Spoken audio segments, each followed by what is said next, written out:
Natmoy, Ya. gue mau nanya deh. Jujur nih ya, kalian kalau misalkan dikasih kesempatan buat ngeliat atau papasan sama setan, mau nggak? Enggak gue. Gue juga gak mau anjir. Lo nggak? Gak mau gue. Enggak. Sejujurnya gue penasaran sih. Dan ternyata di luar sana banyak orang yang justru secara sadar dan sengaja ngelakuin sesuatu yang jatuhnya tuh kayak ngundang kedatangan dari makhluk-makhluk itu.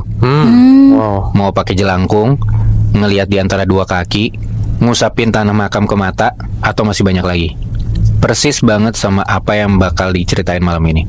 Cerita dari pendengar Scary Things yang secara nggak sadar udah manggil setan-setan di sekelilingnya. Setan-setan yang nggak bakalan dilupain sama mereka.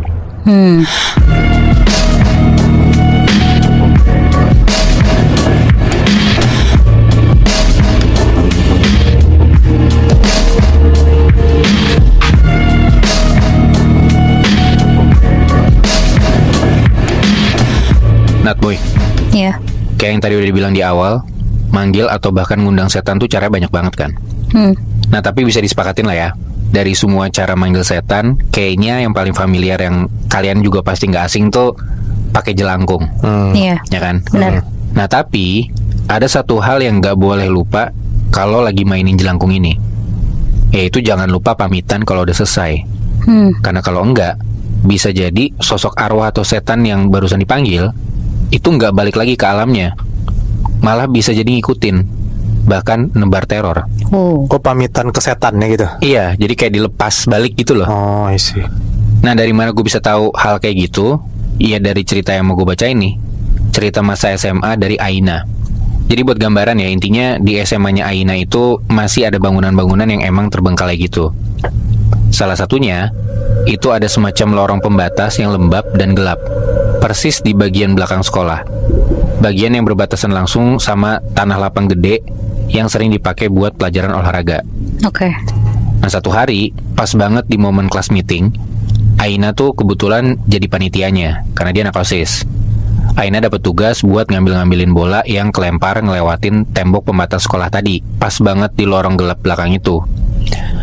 Kata Aina ya ini ya, pas dia lagi coba buat ngumpulin bola-bola di situ, katanya dari ujung kelihatan banget ada yang gerak-gerak sendiri di atas meja ketutupan kain putih. Tapi yang awalnya tiduran, sesuatu ini kayak tiba-tiba pelan-pelan berdiri aja gitu di atas meja. Di situ Aina belum tahu itu apa. Yang dia inget ya tadi, bentuknya tegak, kaku, terus ngebentuk kayak salib gitu. Cuman di bagian paling atasnya kelihatan kayak ada lingkaran kepala kecil gitu. Gara-gara hawanya tiba-tiba jadi nggak enak, Aina langsung buru-buru lah ngambil bola yang ada di deket dia, sedapatnya aja. Habis itu dia langsung cabut ke teman-temannya, balik lagi ke area sekolah. Pas nyampe lapangan, ditanya tuh Aina sama teman-temannya, kenapa kok bola yang diambil cuma segini? Harusnya lebih banyak lagi bola-bola yang keluar dari area sekolah. Nah Aina bilang aja dia takut ngambil bolanya, soalnya tadi dia ngelihat ada kayak ya sesuatu gitu di ujung lorong. Akhirnya mereka sepakat lah buat nyamperin lorong tadi setelah pertandingan bola selesai, dimana otomatis yaitu sore menuju ke maghrib waktunya. Nah pas sampai di sana, gak ada tuh sesuatu aneh yang kayak diceritain sama Aina. Nah anak-anak di situ udah ngerasa ya Aina bohong kali. Ya udahlah, sampai tuh mereka ke ruangan OSIS buat evaluasi acara di hari itu. Ada satu temennya Aina yang tiba-tiba narok kain putih yang kata si temennya ini dia nemuin di ujung lorong gelap tadi. Dia kira ini tuh properti kelas meeting aja. Cuman pas dibuka ternyata isinya jelangkung. Ada boneka jelangkung di situ.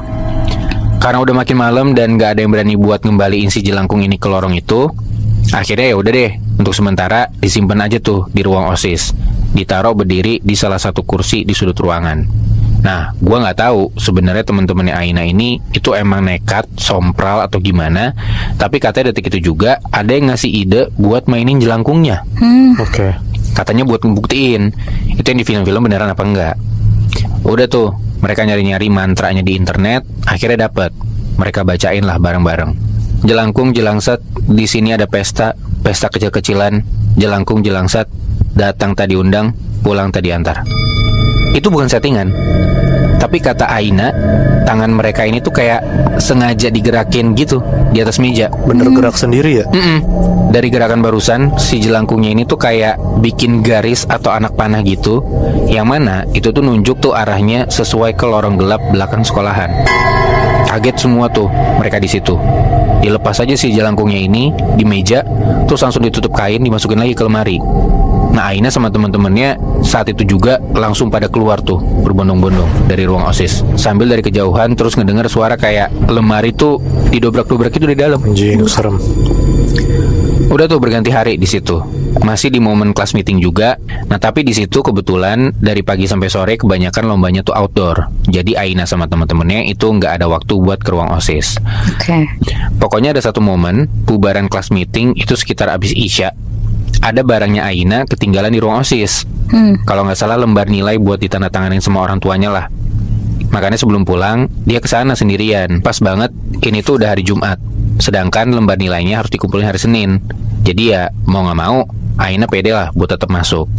Sambil baca-baca doa. Aina tuh nggak begitu takut sebenarnya. Karena kata dia, makin deket sama pintu ruang OSIS, dia ngedenger emang masih banyak rame suara temen-temennya gitu. Ada suara orang-orang lah ngobrol. Ya udah karena dia nggak takut, dia buka aja dong pintu ruang OSISnya. Dan ternyata lu tahu nggak? Di dalam situ kosong. Gak ada siapa-siapa. Gak ada siapa-siapa, gak ada temennya Aina sama sekali. Yang ada malah lembar nilai Aina itu ada di atas meja. Dan di depannya persis udah ada boneka jelangkung berdiri senderan di kursinya. Ingat kan? Ya dari kemarin sampai di hari itu belum ada anak-anak yang masuk ke ruangan OSIS. Ditambah terakhir posisi si jelangkung ini tuh emang beneran dibungkus kain terus dimasukin ke lemari. Terus yang dari tadi berisik ngobrol itu siapa? Dan sekarang kenapa bonekanya di situ? Yaudah karena udah mulai takut, nggak mikir panjang, Aina langsung buru-buru lah jalan kenceng ngambil lembar nilainya itu yang ada di atas meja. Di sini tuh Aina berusaha buat sebisa mungkin dia nggak berdiri di belakang atau bahkan di samping jelangkungnya. Dia milih buat ngambil dari seberang meja. Dan Aina tuh di sini yakin banget udah pelan-pelan ngambilnya. Tiba-tiba pas dia ngambil lembar nilainya itu, bruk, boneka jelangkung ini jatuh. Mampus. Tapi jatuhnya itu si tempurung kelapanya ini persis nutupin tangannya Aina. Jadi jatuh tapi di atas tangannya dia. Iya. Di situ Aina ngerasa dari dalam tempurung kelapanya itu kayak ada serabut keriput semacam nyentuh tangannya Aina gitu loh. Aina langsung narik lembar nilainya, dia dorong jelangkungnya sampai jatuh ke lantai, terus dia lari loh keluar. Dan Aina inget banget tadi sebelum dia ke ruang OSIS itu masih adalah 1-2 temennya yang masih di sekolah. Tapi giliran dia keluar dari ruangan itu, sekolah tuh beneran udah sepi aja, kayak cuman dia seorang diri. Dan hawanya udah beda banget. Ditambah dia lagi takut kan. Dia ngelihat di ujung lorong yang ke arah lorong gelap belakang, Aina ngelihat ada nenek-nenek udah berdiri ngadep ke arah dia. Secara fisik ya kayak nenek-nenek pada umumnya. Tapi si nenek-nenek ini berdiri tegak lurus dan badannya kayak ngebentuk salib gitu kaku. Serem banget. Kayak ngebentuk jelangkung gitu, kebayang gak lo? Iya. Pas coba dilihat lebih detail sama si Aina, mukanya si nenek ini kayak nyapa si Aina gitu. Terus gak lama, tuk, nenek ini jalan ke arah lorong belakang ninggalin Aina. Dan suara jalannya tuh bukan kayak kaki atau kayak sepatu, tapi suaranya kayak suara bambu ngetok ke lantai gitu loh, kayak enggrang gitu. Dan bener aja, sosok itu bener-bener ke arah lorong gelap belakang. Tapi gak masuk, Nat, Moy. Dia jalan nembus ke tembok belakang aja gitu, ke arah lapangan. Kejadian ini benar-benar bikin Aina trauma banget. Sampai di rumah pun dia jadi bingung mau cerita ke orang tuanya kayak gimana. Dia cuma bisa diem sambil terus ngebayangin sosok tadi. Aina gak bisa tidur buat beberapa waktu. Giliran pas udah dapet ngantuknya, udah mulai sayu tuh pandangannya, udah mulai bisa tidur. Dari luar kamarnya Aina, dia malah ngedenger kayak ada suara bambu gitu diketok-ketok ke lantai. Gitu aja terus. Tuk. Aina bangun dari tidur, langsung keluar kamar buat nyari tahu itu suara apa. Awalnya Aina coba ngebangunin ibunya, tapi kata ibunya tuh nggak denger apa-apa. Cuman Aina doang yang denger. Ibunya cuma nyuruh Aina buat lanjut tidur. Mungkin ya Aina kecapean gitu. Tapi Aina yakin banget dia nggak salah dengar. Dia masih penasaran kan, takutnya malah perasaan dihantuinnya tuh makin berkepanjangan gitu ya. Dia jalan-jalan sampai ke ruang tamu. Dia cari-cari itu suara apa. Suaranya masih nggak hilang-hilang. Padahal pas Aina ngecek sekeliling rumah itu nggak ada apa-apa. Pandangannya pun sengaja dia lempar ke sekeliling halaman depan. Ya mungkin ada di luar rumahnya dia gitu. Pas banget si Aina ini ngelihat ke arah jemuran itu, Aina langsung diem kaku, Nat, Moy. Dia ngelihat persis di depan dia tiang bambu atau kayu yang jadi penyangga jemurannya.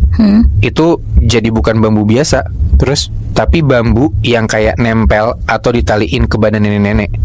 Terus nenek-nenek itu adalah nenek-nenek yang sama yang dilihat di sekolahan. Ternyata ngikutin. Gila. Nenek itu semacam bilang lirih ke arah Aina gitu, ngomong, "Antar ibu pulang ya, Dek." Mampus. Ini udah jelas banget fix ada hubungannya sama jelangkung itu kan pasti. Iya, bentuknya Jel- juga kayak jelangkung ya. Itu dia, jelangkung yang ternyata manggil-manggil arwah sosok ini. Aina langsung ngebanting gorden jendelanya. Dia langsung lari ke kamar ibunya, nggak ngomong apa-apa. Pokoknya dia langsung tidur di sebelah ibunya aja, sambil nutup selimut sebadan-badan saking dia takutnya. Karena di hari itu besokannya adalah hari terakhir kelas meeting sebelum libur sekolah, Aina ngajak teman-temannya buat ngembaliin si jelangkung inilah istilahnya. Takutnya pas lagi liburan malah masih ngikutin mereka. Iya. Soalnya ternyata yang diikutin gak cuman Aina doang, tapi beberapa teman-teman yang lain yang ikutan main jelangkung malam itu juga diikutin ternyata ke rumah mereka masing-masing. Iya. Dengan cerita yang udah dikumpulin dan juga ya bukti-bukti selama ini yang mereka dapat gitu ya, akhirnya mereka sepakat buat nyari tahu lah arah yang dimaksud sama si jelangkung ini. Arah menuju lorong belakang sekolah. Tapi pas dicari-cari nggak ada apa-apa di sana. Karena Aina sempat ngeliat sosok ini nembus ke dinding. Apa mungkin tempat yang dimaksud itu ada di belakang tembok? Ya udahlah, mereka lanjut ke sisi belakang tembok itu. Dan ternyata persis di belakang tembok lorong belakang yang berbatasan langsung sama yang ditemuin di jelangkung ini, itu tuh ada semacam gundukan tanah sama ada semacam batu kotak gitu, di atasnya kayak batu nisan. Oke. Sotoy aja sih sebenarnya, tapi Aina sama temen-temennya tuh yakin kalau jangan-jangan ini tuh makam beneran. Udah tuh, tanpa pikir panjang, Aina sama temen-temennya langsung ngegali si gundukan itu, terus ngubur jelangkungnya gitu aja di sana. Nah, mereka mungkin ngiranya ini semua udah selesai nih. Soalnya Aina sama teman-teman kan ya dalam tanda kutip udah nganter arwah yang ada di jelangkung ini kan Iya. ke tempat yang dia pengen. Tapi ternyata salah, Nat, Moy. Puncaknya tuh di sini. Baru aja balik ke ruang kelas gitu ya. Tiba-tiba satu persatu temennya, khususnya yang cewek-cewek, itu pada teriak-teriak kesetanan gitu sambil ngelempar-lemparin barang. Oke. Jadi kayak sekolahannya Aina ini tiba-tiba kesurupan massal gitu. Chaos lah pokoknya. Ada kali sampai beberapa jam tuh baru selesai. Itu pun bisa selesai soalnya Aina sama beberapa temennya yang ikut mainan jelangkung akhirnya ngedatengin guru agamanya buat cerita semuanya. Dan karena laporan ini, akhirnya si guru agamanya ini nyamperin ke lorong belakang sekolahnya itu. Gak tahu apa yang dilakuin sama si gurunya ini, tapi intinya sore hari si kesurupan masalah itu udah selesai aja untungnya. Pas Aina kepo ngeliat ke belakang tembok yang tadi ada gundukan tanahnya itu, katanya pas dia lihat itu udah kayak lahan rumput dibakar aja gosong. Oke. Terus gundukan tanahnya tuh udah kebongkar sama si guru agamanya ini. Guru agamanya intinya cuman ngasih pesan gini doang, jangan sekali-sekali memanggil kalau tidak tahu cara mengembalikannya. Nah, gua nggak tahu tuh maksudnya gimana. Gue lupa deh, Bi. Entah lo belum ngomong atau gue nggak ngeh tadi ya. Sekolah ini di mana ya? Soalnya kan menurut gue jarang banget ada kepercayaan ya di sekolah tuh ada setannya jelangkung anjir. Sebenarnya Aina ini ngasih tahu sekolahnya di mana. Cuman dia bilang jangan disebutin nama daerahnya karena mungkin aib kali ya menurut dia. Buat sekolahnya ya. Oke. Tapi kalau menurut gue sekolahnya juga agak mencurigakan sih. Karena kan guru agamanya itu responnya tuh cuma yang kayak gitu doang gitu, nggak yang marah atau gimana. Jangan-jangan Oh, iya. gurunya juga tahu tuh. Gue lanjut ya, Nat, Moy. Gue juga masih sama, masih ngebahas tentang tempat yang seringkali jadi opsi atau solusi buat kita semua biar ngerasa damai, tenang, dan dijauhin dari segala hal buruk.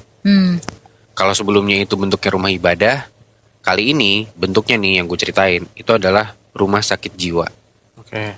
Bukan bermaksud gimana-gimana, Nat, Moy ya, tapi Maksud dari rumah sakit jiwa gua di sini, ya karena pasti di sana kan ada poli atau klinik psikiater gitu. Dan buat gua, nggak ada salahnya buat kita tuh aware akan perihal mental dan ngeberanin diri buat periksa ke sana.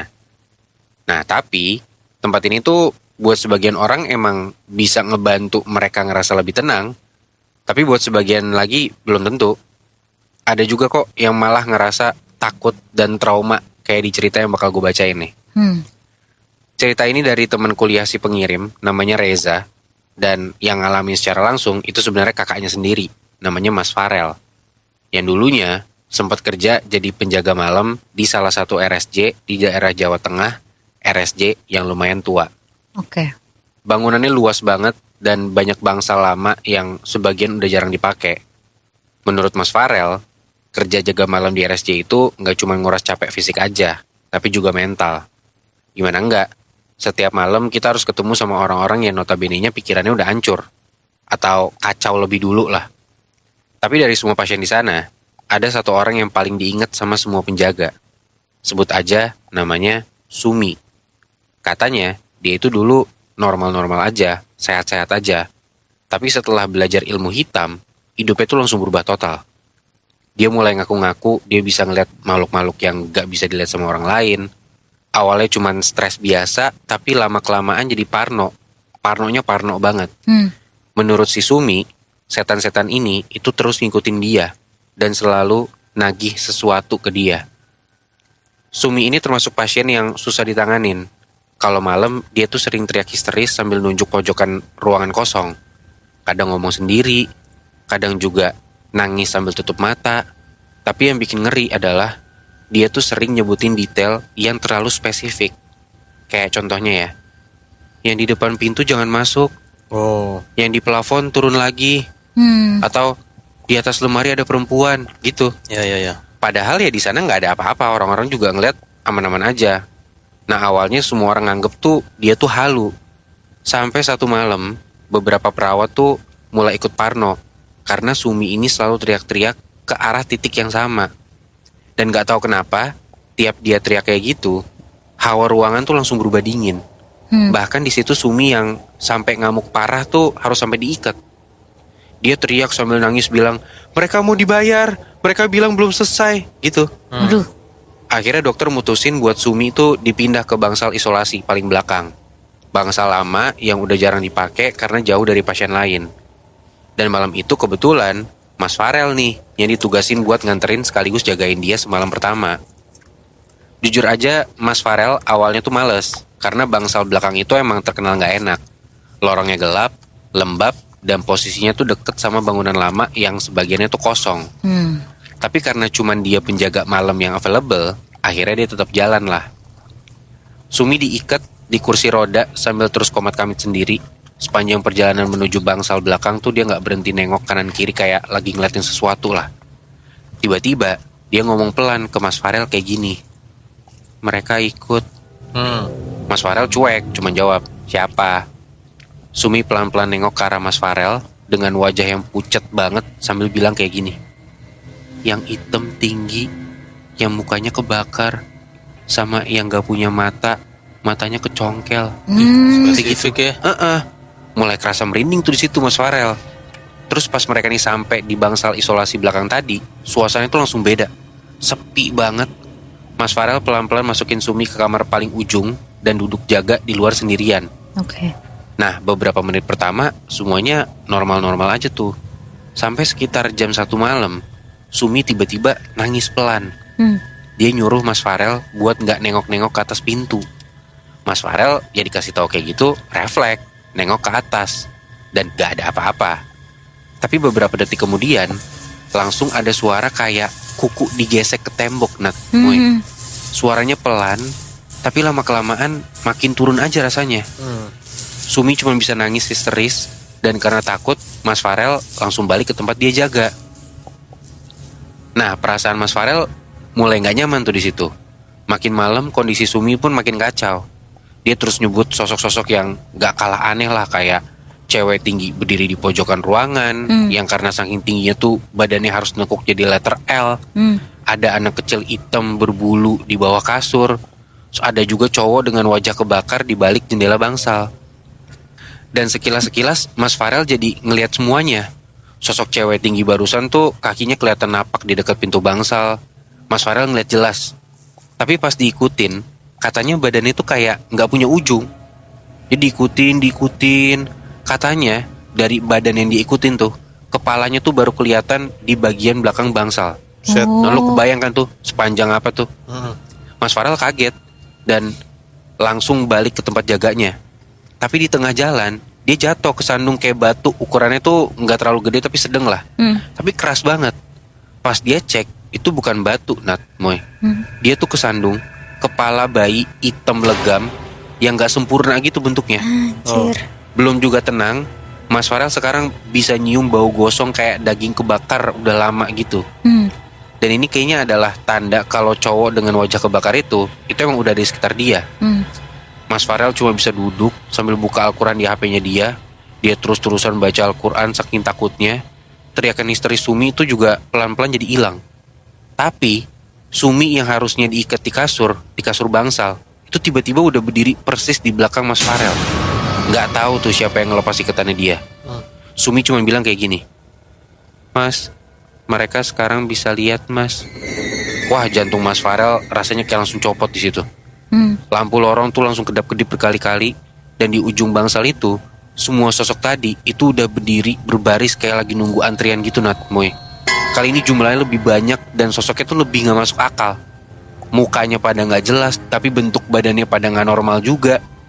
Dan Sumi malam itu kayak langsung lari ala-ala anak kecil kegirangan ke arah barisan setan itu. Mas Farel yang bertanggung jawab atas Sumi gak bisa ngapa-ngapain. Badannya langsung kaku gitu aja. Pokoknya setelah kepala Sumi masuk ke salah satu mulut besar dari sosok makhluk itu, kayak orang yang lagi makan permen lollipop gitu, pandangan Mas Farel langsung black out di situ. Setelah kejadian itu, di bangsal isolasi, Sumi masih ada, masih kayak biasanya.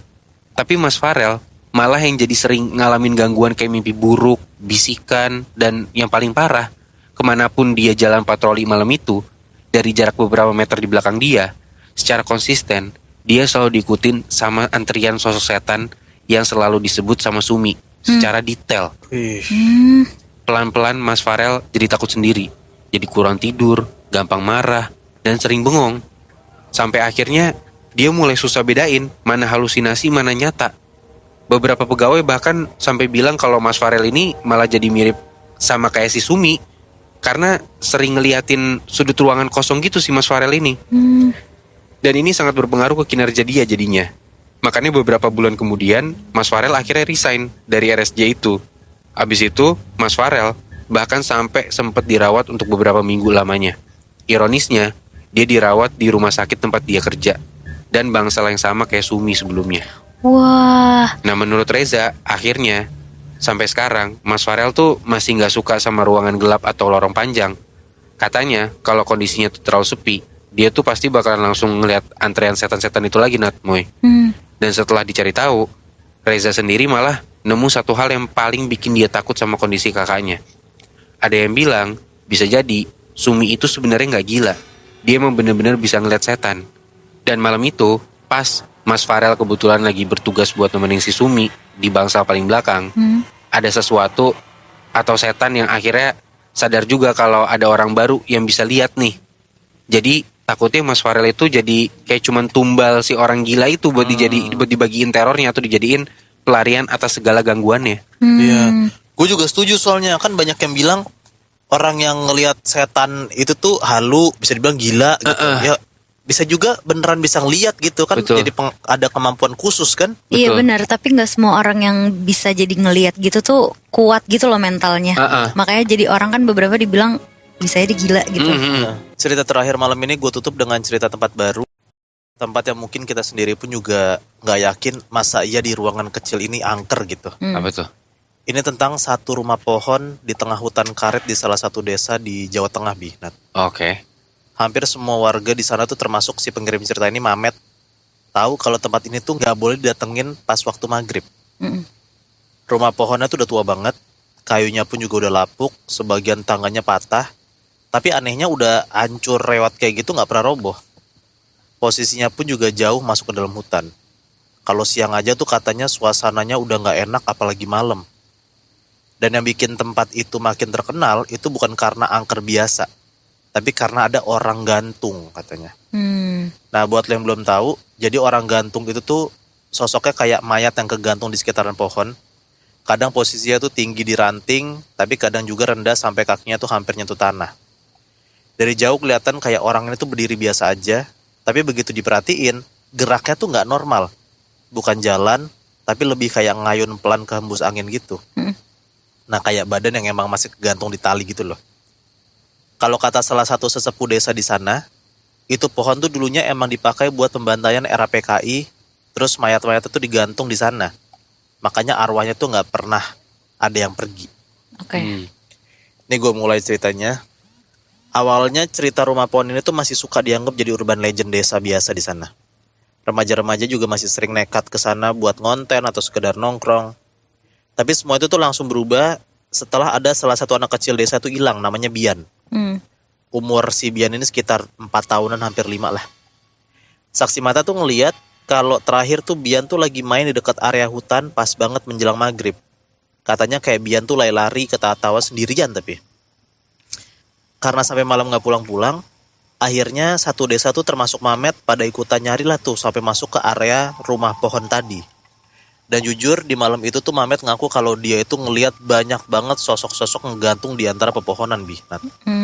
Muka itu pada hitam, matanya kebuka lebar. Udah tuh akhirnya dia coba buat ngelupain apa yang dia lihat barusan, terus lanjut lagi tuh nyari si Bian ini. Proses pencarian berlangsung sampai dini hari, tapi tetap aja nggak ketemu, nggak ada hasilnya. Nah yang aneh, tiap rombongan warga mulai deket ke rumah pohon, jalannya kayak berubahin dengan sendirinya gitu. Padahal itu hutan biasanya emang suka mereka lewatin kan. Pas udah deket rumah pohon itu tiba-tiba kayak balik ke awal. Lagi mau lewat rumah pohon tiba-tiba malah ketemu malah kayak ke jurang. Ada juga yang ngaku kalau mereka tuh dengar suara anak kecil yang manggil dari arah yang beda-beda. Karena hopeless akhirnya keluarga Bian ini manggil orang pinter dari desa sebelah. Orang pinter ini datanglah ke sana. Pas orang pinter ini masuk ke deket area hutan, dia langsung bilang kayak gini Bi, Nat. Anaknya masih hidup kok, tapi dia nggak sendiri. Nah warga langsung kayak nanya maksudnya apa nih gitu. Dan orang pinter itu cuma kayak nunjuk ke arah rumah pohon itu sambil bilang, yang bau bukan manusia. Pencarian mau nggak mau dilanjut di malam berikutnya. Di sini warga, keluarga Bian sama orang pinter itu masuk lagi ke hutan. Tapi makin dekat ke rumah pohon itu, suasana makin nggak masuk akal. Angin tiba-tiba kenceng, bau anjir tiba-tiba mulai kecium. Dan di antara pohon-pohon tuh mulai kelihatan kayak sosok-sosok orang-orang ngegantung. Semuanya pelan-pelan kayak ngayun sendiri, jumlahnya pun juga makin banyak sampai nutupin jalan menuju rumah pohon itu. Orang pintar itu akhirnya kayak berhenti jalan, mukanya pucet dan dia bilang kayak gini. Ini bukan cuma tempatnya yang angker, ada yang sengaja dipasang di sini katanya. Orang pintar itu akhirnya kayak mulai ritual dari jarak jauh, dan istilah semuanya kayak mulai kelihatan lebih jelas. Katanya sosok orang-orang yang gantung itu bukan penunggu utama. Mereka cuma arwah korban yang lama doang. Korban pembantaian yang kematiannya gak tenang. Tapi yang paling bahaya tuh ada satu sosok lain di rumah pohon itu Bi, Nat. Sesuatu yang ditanam katanya. Menurut orang pintar itu, ada entitas yang sengaja dijadiin pasak gaib supaya tempat itu tuh tetap aktif. Dan sosok itu adalah Wewe Gombel. Secara bentuk kayak nggak serem-serem amat sebenarnya sih. Lebih mirip kayak cewek tinggi kurus, rambut panjang, duduk diem di rumah pohon sambil kayak meluk anak kecil. Katanya juga Bian sekarang ada di atas sama si Wewe Gombel itu. Dan kalau terlalu lama, Bian bakalan susah balik lagi, kata si orang pintar itu. Ritual jarak jauh pun juga buru-buru dimulai. Gak lupa juga si orang pintar ini kayak nyuruh warga buat bakar rumah pohonnya. Dan ya pasti pada takut lah bakar rumah hantu gitu kan. Tapi karena keluarga Bian histeris, akhirnya Mamet nih beraniin diri buat ngebakar rumah pohon itu. Lempar bensin, lempar obor tuh, langsung apinya nyala gede banget. Dan menurut beberapa warga, pas api mulai membesar, ada kayak suara orang ketawa dari tengah hutan, cewek nyaring banget, berbarengan sama suara tali bergesekan dari atas pohon. Dan gak lama dari situ, pohon itu roboh tuh Bi, net kebakar. Suasana hutan pun langsung kayak berubah sunyi. Di situ, orang pinter ini yakin kalau seharusnya Bian ini udah dilepas sama si Wewe Gombel itu. Tinggal tunggu aja katanya. Oke. Dan gak tahu gimana ceritanya, di subuh, ini kan tengah malam kan, si ritual itu, di subuhnya tiba-tiba katanya Bian ini udah ada di dalam kamarnya sendiri, Bi. Dan padahal semalaman rumahnya tuh dijagain sama penjaga, dan orang-orang juga pada ke rumah pohon itu buat ngebakar tempatnya si Wewe Gombel itu kan. Iya. Nah nggak tahu nggak ada yang ngelihat dari mana si Bian itu masuk, tiba-tiba dia ditemuin lagi tidur nyenyak dan masih hidup, masih nafas, tapi kondisinya tuh chaos banget. Kenapa chaos? Karena katanya sekitar sebagian badannya itu dipenuhin luka bakar, terutama di kaki kiri, tangan kiri, sama sebagian punggung. Beneran kayak abis dibakar si rumah pohon itu, ya kena juga ke Bian gitu. Dan yang paling anehnya lagi, bajunya pun juga bau asap kayu kebakar. Dan pas bangun, ditanyalah sama orang tuanya Bian kayak apa yang dirasain, dari mana aja segala macem. Bian cuma bilang, Bian nggak tahu Pak, Bu, tadi di rumah rasanya panas aja gitu. Nah Bian kayak lupa sama apa yang dia alamin sebelumnya, dan dia itu pun juga lupa main sama siapa, kemana aja dia nggak tahu. Tapi sejak hari itu Bian tuh jadi kayak takut sendirian, apalagi kalau misalnya dengar suara azan maghrib. Seringkali dia sampai nangis sambil bilang kalau di luar rumah tuh ada ibu rambut panjang yang selalu nyamperin. Ya maksudnya ya si Wewe Gombel itu kan. Iya. Akhirnya area rumah pohon itu tuh langsung ditutup sama warga. Nggak ada lagi yang berani masuk jauh ke hutan apalagi malam hari. Tapi kalau misalnya kata Mamet ya, sosok orang gantung tadi tuh kadang masih kayak suka muncul, terutama kalau lagi kabut. Apalagi sekarang hampir semua warga tuh jadi tahu fakta baru kalau ternyata di rumah pohon itu ada 2 jenis penghuni. Nggak cuma 1. Orang kan taunya cuma si orang gantung yang arwah korban itu kan. Ternyata enggak. Ada juga satu ini, Wewe Gombel, sosok yang sengaja ditanam di sana biar tempat itu nggak pernah benar-benar mati. Wah, Anjir. Tapi maksudnya selain Wewe Gombel itu, gue yakin juga pasti ada sosok lain yang kayak orang gantung itu sih. Pasti ada sosok-sosok yang berkeliaran kan. Iya. ini kalau ngomongin percaya nggak percaya sama cerita horor, kejadian si anak itu tiba-tiba ada di kamarnya lagi tuh bener-bener jadi bukti bahwa ya, maksudnya lu nggak percaya sama cerita horor, ada kejadian begitu gitu kan. Dari yang nggak masuk akal sampai ada kan. Itu dia. Maksudnya kalau lu nih paranoid punya cerita juga yang mungkin gak masuk akal gitu, tapi bisa lu ceritain ke kita, siapa tahu bisa kita bawain. Coba deh lu kirim ke email kita ya.